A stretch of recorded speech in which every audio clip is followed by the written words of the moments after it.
আসসালামু আলাইকুম। ওয়ালাইকুম আসসালাম। ভাই ওটা কি লাগাইতেছেন?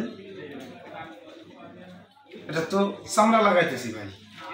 এটা কি দোতারা না স্বরাজ? না, এটা দুতরা ভাই। যে চামড়া লাগাইতেছি, চামড়া লাগাই মানে এখন ইয়াটা রাউন্ডটা কাটা লাগে। তাই এটা দুতরা, স্বরাজ না ভাই। তাহলে এটা আপনার কি অলরেডি হয়ে গেছে? হ্যাঁ ভাই, এটা চামড়া লাগানো কাজ শেষ করলাম, এখনো কাজ বাকি আছে, আর অনেক কাজ করা লাগবে।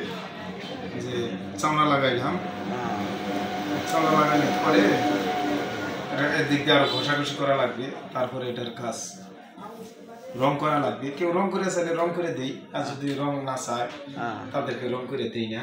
তাই হ্যাঁ, মানে রং করে এই কারণে দেই না, এই যে ভালোভাবেই দেখান যে দর্শক ভাইরা যেন দেখতে পারে যে এই যে কাঠ, আসলে কাঠের কাঠ দিলাম না অন্য কাঠ দিলাম।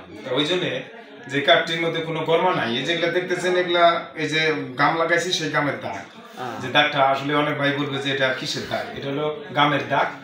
এটা ঘষা দিলে এটা উঠে যাবে। আমি যে চামড়াটা আটকাইছি, আর চামড়াটা এমন ভাবে আটকাইছি আসলে আমার চামড়া ব্যয় হয় অনেক, যে দিক দিয়ে যে কাটা কাটা যে এরকম করে আমরা আসলে আমি দিই না। আমি পুরা একবারে কোনো জায়গায় কাটা পাবেন না, একবারে ডাইরেক্ট।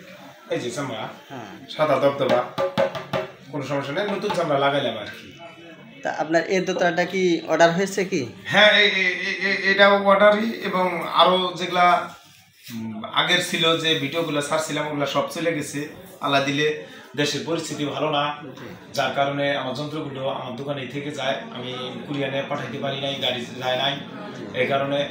তা যাই হোক ভাই, আজকে একটু মনটা খুশি যে আসলে আমার এত ভাই বোন মারা গেছে, যে মোবাইলের মধ্যে দেখে মানে নিজেকে নিজে আর মানে ওখানে দেখতে মোবাইল মানে নেট যতই বন্ধ করে দেখ, তারপরেও মানে মনে হয় না যে আর মোবাইলের মধ্যে দেখি কি জন্যে।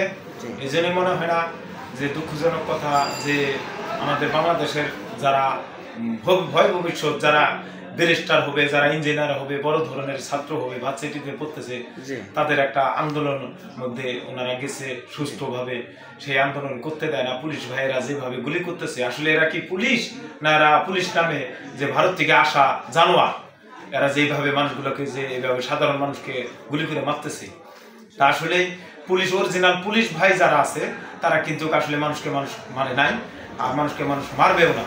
যে আসলে পাখির মতো যেভাবে মানুষগুলোকে মারলো, যে এটা কি ঠিক? এদের বিচার যেন আল্লাহ পাক এবং আইনের গতিতে যতটুকু হওয়া দরকার তাদের যেন হয়। যে পুলিশ ভাইগুলা পাখির মতো যে মানুষগুলোকে ছাত্রছাত্রীকে মারলো, যে আমার ভাইদেরকে আমার বোনেদেরকে, তা যাই হোক, যার কারণে আসলে মনে শোক শান্তি নাই দেখে আমি এতদিন বাজনা দিতে পারি নাই। অনেক ভাইরা দুতরা বাজাইতে চায়, শিখতে চায়, তা এটা তো নতুন করতেছি। তা আল্লাহ পাক যার কথা হলো যদি না মারে কাকে কেউ মারতে পারবে না। আল্লাহ পাক যে পাশে স্বয়ং ফেরেশতা ওই দিকে। যাই হোক, এখন হাদিস অনুযায়ী আমাদেরকে চলতে হবে। বাজনার কথা বলছিলেন, আসলে এমন একটি আজকে আসলে কোনো গান বাজাবো না, দেশ নিয়ে একটি বাজনা দিতে চাই, বলতে উল্টো হলে মাফ করবেন। আসসালামু আলাইকুম, সবাই ভালো থাকবেন। দেশের অবস্থা আজকে একটু শুনলাম খবরে নাকি যে মোটামুটি ভালোই হয়েছে।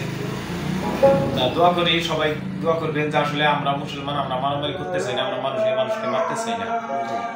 তা এই মুহূর্তে আজান দিতেছে, ভিডিওটা অফ থাক, আজান শেষে আমি বাজনাটি দেব।